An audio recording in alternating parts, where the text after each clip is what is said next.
বেদ কি বলে শুনো, কল্কি পুরাণের মধ্যে লেখা আছে, ২য় নম্বর অধ্যায়ের মধ্যে লেখা আছে, ২১ নম্বর শ্লোকের মধ্যে বলতে আছে, লা ইলাহা ইল্লাল্লাহ মুহাম্মাদুর রাসূলুল্লাহ।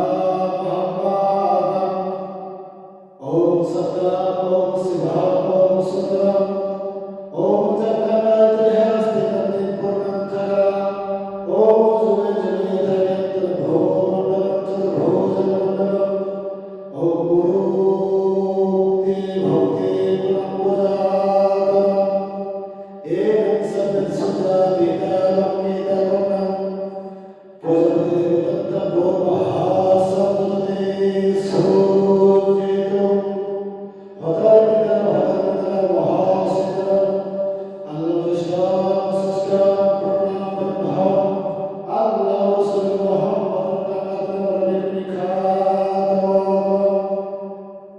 রতনাম সর্বম করধাম করধাম মহাভব গিরহম ভালবিত ভালো সর্বকাল সম্ভব সদসা হে বর্তম সুন্দর মগরি ভগবান আনন্দদেশত সবাই গেলাম।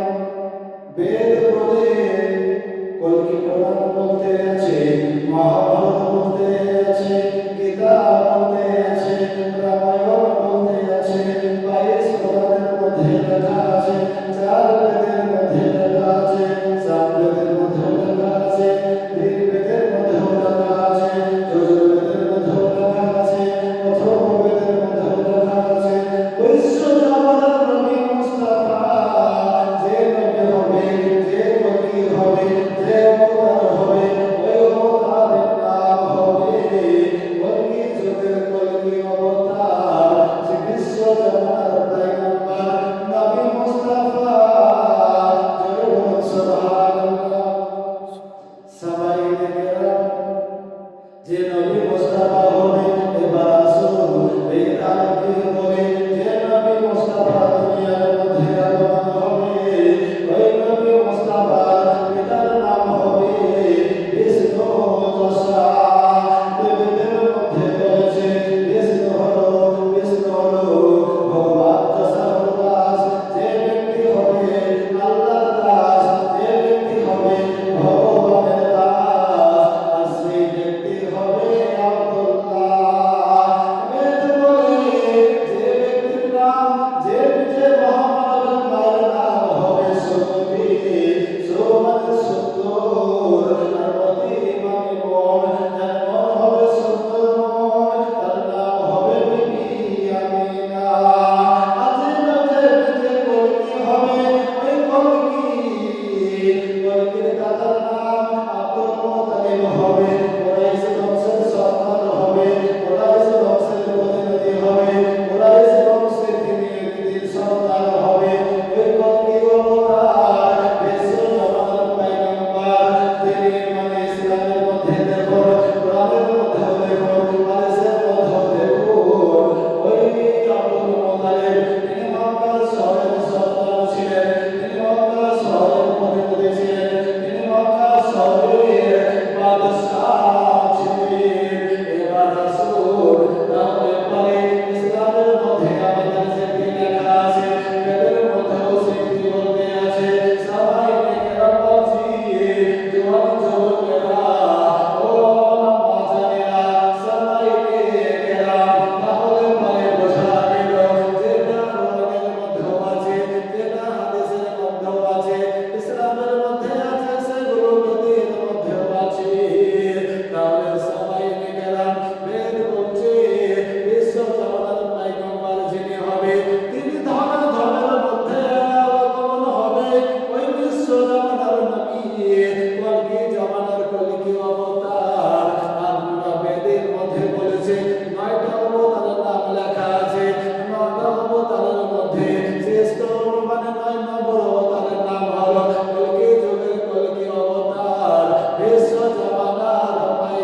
মানতে চাই না। এবং কি বেরাদার, যখনই যাদের মধ্যে যত পুজো আছে, যতগুলো পুজো আছে, এবং কি লক্ষ্মী পূজা বলুন, এবং কি দুর্গা পুজো বলুন, শিব পুজো বলুন, যত রকম পুজো আছে, প্রত্যেকটা পুজোর মন্ত্র পাঠ করে তারা। আর মন্ত্রের ভিতরে বলা হয়েছে ওম সর্বদম জপেনাম মহাম্মাদাম। আর তোমরা যদি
বুঝতে পারলাম যে ওই নবী মুস্তাফা না আসতে পারে দুনিয়াতে মহান আল্লাহ পাক রব্বুল আলামিন তিনিও পর্যন্ত প্রকাশ্য হতো না, জাহির হতো না।